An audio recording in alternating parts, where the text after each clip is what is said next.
ಸಾಯಂಕಾಲ 5:30ಕ್ಕೆ ಸೌಜನ್ಯ ಹೋರಾಟದಲ್ಲಿ ನಿರಂತರವಾಗಿ ತೊಡಗಿಸಿಕೊಂಡಂತಹ ನಮ್ಮೆಲ್ಲರ ಆತ್ಮೀಯ ಹೋರಾಟಗಾರ ಮಿತ್ರರು ಮತ್ತು ಬಹಳ ಪ್ರಸಿದ್ಧಿ ಪಡೆದಂತಹ ಪ್ರಖ್ಯಾತ ಸಂಚಾರಿ ಯೂಟ್ಯೂಬರ್ ಸಂಚಾರಿ ಸಂತೋಷ್ ಅವರನ್ನು ಇವತ್ತು ಸಾಯಂಕಾಲ 5:30 ನ್ಯಾಯಾಂಗ ಬಂಧನಕ್ಕೆ ಬೆಂಗಳೂರಿನ ಮಾನ್ಯ ಸಿಟಿ ಸಿವಿಲ್ ಕೋರ್ಟ್ ನ್ಯಾಯಾಲಯ ನ್ಯಾಯಾಂಗ ಬಂಧನಕ್ಕೆ ಒಪ್ಪಿಸಿದೆ. ಇದಕ್ಕೆ ಕಾರಣ ಏನು ಅಂತ ಹೇಳಿದರೆ ನೀವು ಆಶ್ಚರ್ಯ ಪಡ್ತೀರ. ಇಲ್ಲಿ ಸಂಚಾರಿ ಸ್ಟುಡಿಯೋ ಅವರು ಹೇಳಿದ್ದು ಇದರಲ್ಲಿ ಹೊರಗಡೆ ಬಂದ ಮೇಲೂ ಕೂಡ ಆತ್ಮೀಯರ ಹತ್ರ ಅವರು ಹೇಳ್ಕೊಂಡಿದ್ದಾರೆ. ಅಂದರೆ ನ್ಯಾಯಾಲಯದ ಕೋರ್ಟ್ ಹಾಲಿಂದ ಹೊರಗಡೆ ಬಂದ ಮೇಲೆ ನನಗೆ ಯಾವುದೇ ನೋಟಿಸ್ ಕೂಡ ಸರ್ವ್ ಆಗಿಲ್ಲ, ನೋಟಿಸನ್ನು ನಾನು ರಿಸೀವ್ ಮಾಡಿಕೊಂಡಿಲ್ಲ, ಇದು ಯಾವಾಗ ಪ್ರಕರಣ ದಾಖಲಾಯಿತು ಅಂತ ಕೂಡ ನನಗೆ ಗೊತ್ತಿಲ್ಲ. ಆದರೂ ಕೂಡ ಅವರನ್ನು ನ್ಯಾಯಾಂಗ ಬಂಧನಕ್ಕೆ ಒಳಪಡಿಸಬೇಕು ಅಂತೇಳಿ 10 ದಿನದ ಹಿಂದೆನೇ ನ್ಯಾಯಾಲಯ ಆದೇಶ ಮಾಡಿದರೂ ಕೂಡ ಇವತ್ತಿನವರೆಗೂ ಕೂಡ ಯಾರೂ ಅವರ ಗಮನಕ್ಕೆ ನ್ಯಾಯಾಂಗ ವ್ಯವಸ್ಥೆಯಲ್ಲಿರುವಂತಹ ನ್ಯಾಯಾಲಯದಿಂದ ಯಾವುದೇ ನೋಟಿಸ್ ಆಗಲಿ ಮಾಹಿತಿ ಆಗಲಿ ಏನು ಕೂಡ ಬಂದಿಲ್ಲ. ಏಕಾಕಿ ಇವತ್ತು ನನಗೆ ಗೊತ್ತಾಗಿದ್ದು ಮಾಹಿತಿ ವಿಷಯ ಗೊತ್ತಾಗಿದ್ದು ಎಷ್ಟು 12:30 1 ಗಂಟೆಗೆ ಗೊತ್ತಾಗಿದ್ದು. ಸಂಚಾರಿ ಸಂತೋಷ್ ಅವ್ರನ್ನ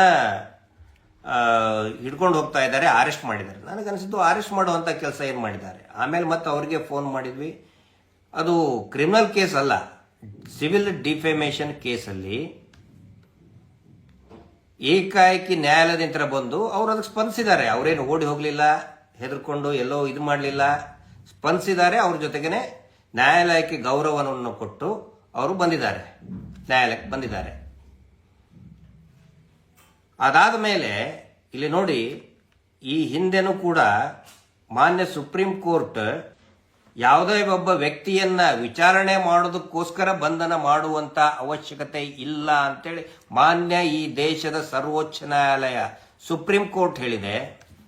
ಅದನ್ನು ಎಲ್ಲವನ್ನೂ ಕೂಡ ಓವರ್ಲುಕ್ ಮಾಡಿ ಕಡೆಗಣಿಸಿ ಇವತ್ತು ಸಂಚಾರಿ ಸಂತೋಷ್ ಅವರನ್ನ ನ್ಯಾಯಾಂಗ ಬಂಧನಕ್ಕೆ ಒಪ್ಪಿಸಿದ್ದಾರೆ. ಇದೇ ರೀತಿಯಾದಂಥ ಆರ್ಡರು ರಾಕೇಶ್ ಶೆಟ್ಟಿ ಮೇಲೆ ಇಂದು 2-3 ಸಾರಿ ಆಗಿದೆ. ಆದರೂ ಕೂಡ ಅವರ ಟಿವಿ ಚಾನೆಲ್ಗೆ ಮನೆಗೆ ಹೋಗಿ ಬಂಧಿಸೋದಕ್ಕೆ ಇವರಿಗೆ ಆಗ್ತಾ ಇಲ್ಲ. ಯಾಕಂದ್ರೆ ಪ್ರಭಾವಿಗಳಲ್ಲ, ಬಹಳ ಪ್ರಭಾವಿಗಳ ಛೇಲಾಗಳವರು. ಆದರೂ ಕೂಡ ಒಂದು ಮಾತನ್ನು ಹೇಳಕ್ಕೆ ಇಷ್ಟಪಡ್ತಾ ಇದ್ದೀನಿ. ಯಾವುದೇ ಒಂದು ಹೋರಾಟ ಗಟ್ಟಿಯಾಗಬೇಕಾಗತ್ತ ಹೇಳಿದರೆ, ಹೋರಾಟದ ಕಿಚ್ಚು ಜಾಸ್ತಿ ಆಗಬೇಕು ಅಂತ ಹೇಳಿದರೆ, ಹೋರಾಟಗಾರರು ಯಾವಾಗ ಕಷ್ಟವನ್ನು ಪಡ್ತಾರೆ, ತ್ಯಾಗ ಮಾಡ್ತಾರೆ, ಆವಾಗ ಆ ಹೋರಾಟದ ಕಿಚ್ಚು ಇನ್ನೂ ಜಾಸ್ತಿ ಆಗುತ್ತೆ. ಈ ರಾಜ್ಯ, ಈ ನಾಡು, ಈ ದೇಶ, ಈ ಭೂಮಿ ಅನೇಕ ಸಂಘರ್ಷಗಳನ್ನು, ಅನ್ಯಾಯದ ವಿರುದ್ಧ ಅನೇಕ ಹೋರಾಟಗಳನ್ನು, ಅನೇಕ ಚಳವಳಿಗಳನ್ನು, ಅನೇಕ ಯುದ್ಧಗಳನ್ನು ಕಂಡಿದೆ. ಯಾವಾಗ ಸಂಘರ್ಷ ತಾರಕಕ್ಕೇರ್ತದೆ, ಆವಾಗ ಹೋರಾಟದ ಬಿಸಿ ಇನ್ನೂ ಜಾಸ್ತಿ ಆಗ್ತದೆ. ಸಂಚಾರಿ ಸ್ಟುಡಿಯೋ ಅವರು ಮಾಡಿದ್ದೇನು? ನಾನು ನಿಮಗೆ ಸಂಚಾರಿ ಸ್ಟುಡಿಯೋ ಅವ್ರ ಬಗ್ಗೆ ಅವರ ಹಿನ್ನೆಲೆ ಹೇಳ್ತೀನಿ, ಯಾಕಂದರೆ ಅದು ಬಹಳ ಮುಖ್ಯ. ನಾನು ಒಂದು ದಿನ ರಾತ್ರಿ ನೈಟ್ ಜರ್ನಿ ಮಾಡಬೇಕಾದ್ರೆ ಬೆಳ್ತಂಗಡಿಯಿಂದ ಉಜಿರೆಯಿಂದ ಬೆಂಗಳೂರಿಗೆ ಬರ್ಬೇಕಾದ್ರೆ ನಮ್ಮ ಜೊತೆಗೇನೆ ಬರ್ತಾ ಇದ್ರು. ಅವರು ರಾತ್ರಿ ಮಾತಾಡ್ತಾ ಬರ್ತಾ ಇದ್ವಿ. ಅವಾಗ ಇಡೀ ಪೂರ್ತಿ ಅವರು ಬೆಳೆದು ಬಂದಂತಹ ದಾರಿಯನ್ನು ಹೇಳಿದರು. ಪ್ರಾರಂಭದಲ್ಲಿ ಪಾಪ ಅವರಿಗೆ ವಿದ್ಯಾಭ್ಯಾಸ ಮಾಡೋದಕ್ಕೂ ಕೂಡ ಅಷ್ಟೊಂದು ಬಡತನ ಇತ್ತು. ಕಷ್ಟಪಟ್ಟು ವಿದ್ಯಾಭ್ಯಾಸ ಮಾಡಿ ಬೆಂಗಳೂರಿಗೆ ಬಂದಾಗ ಯಾರೋ ಒಬ್ಬರು ದೊಡ್ಡ ಕೆಲಸ ಕೊಡಿಸ್ತೀನಿ ಅಂತ ಹೇಳಿ ಅವ್ರನ್ನ ಒಂದು ಪೆಟ್ರೋಲ್ ಬಂಕಿಗೆ ಬಿಟ್ಟು ಹೋಗ್ತಾರೆ, ಪೆಟ್ರೋಲ್ ಬಂಕ್ನ ಮಾಲೀಕನ ಹತ್ರ. ಆ ಪೆಟ್ರೋಲ್ ಬಂಕ್ನಲ್ಲಿ ಇವರು ದುಡಿದಿದ್ದು ಪ್ರಾರಂಭದಲ್ಲಿ ಸಂಬಳನೇ ಇಲ್ಲ, ಬರೀ 2 ಹೊತ್ತಿನ ಊಟ ಕೊಟ್ಟರೆ ಸಾಕು ಅಂತ ಹೇಳಿ ಸಂಬಳ ಇಲ್ಲದೇನೆ ಬರೇ ಹೊಟ್ಟೆ ತುಂಬಿಸ್ಕೊಳ್ಳೋಕ್ಕಾಗಿ ದುಡಿದಂತಹ ಪ್ರಾಮಾಣಿಕ ವ್ಯಕ್ತಿ ಸಂಚಾರಿ ಸ್ಟುಡಿಯೋ ಅವರು. ಅದಾದ ಮೇಲೆ ಅವರ ನಡತೆಯನ್ನು ಮೆಚ್ಚಿ ಪೆಟ್ರೋಲ್ ಬಂಕ್ ಮಾಲೀಕ ವಾರಕ್ಕೆ 100 ರೂಪಾಯಿ ಕೊಡ್ತಾನೆ. ಮಲ್ಕೊಳ್ಳೋದಲ್ಲೇ ಪೆಟ್ರೋಲ್ ಬಂಕ್ನಲ್ಲಿನೇ, ಸಪ್ರೇಟ್ ರೂಮ್ ಮಾಡೋಕ್ಕೆ ನಾವು ಹತ್ರ ದುಡ್ಡಿದ್ದಿದ್ದಿಲ್ಲ.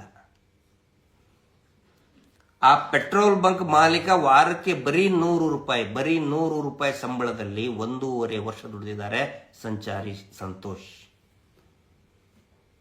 ಅಷ್ಟೊಂದು ಕಷ್ಟಜೀವಿಯಾಗಿ ಬಂದಂಥವ್ರು ನಿಧಾನಕವಾಗಿ ಅಲ್ಲಿಂದ ಇನ್ನೊಂದು ಕಂಪನಿಯಲ್ಲಿ ಸೇರಿಕೊಂಡು ಅದಾದ ಮೇಲೆ ಅಲ್ಲಲ್ಲಿ ಹೋಗಾಡ್ತಾ, ಯಾವಾಗ ಇದು ಯೂಟ್ಯೂಬ್ ಜಾಸ್ತಿ ಆಯಿತು ಅವಾಗ ಇವರಿಗೆ ಬೇರೆ ಬೇರೆ ಪ್ರದೇಶಗಳನ್ನು ಹೋಗಿ ಅಲ್ಲಿ ಯೂಟ್ಯೂಬ್, ಅಲ್ಲಿ ಆ ಪ್ರದೇಶದ ವೈಶಿಷ್ಟ್ಯಗಳನ್ನು ಜನರಿಗೆ ತೋರಿಸುವಂಥ ಹಂಬಲದಿಂದ ಅವರ ಯೂಟ್ಯೂಬ್ಗೂ ಕೂಡ ಇವರು ಸಂಚಾರ ಮಾಡ್ತಾ ಇರೋದ್ರಿಂದ ಯೂಟ್ಯೂಬ್ಗೂ ಕೂಡ ಸಂಚಾರಿ ಅಂತ ಹೆಸರಿಟ್ರು.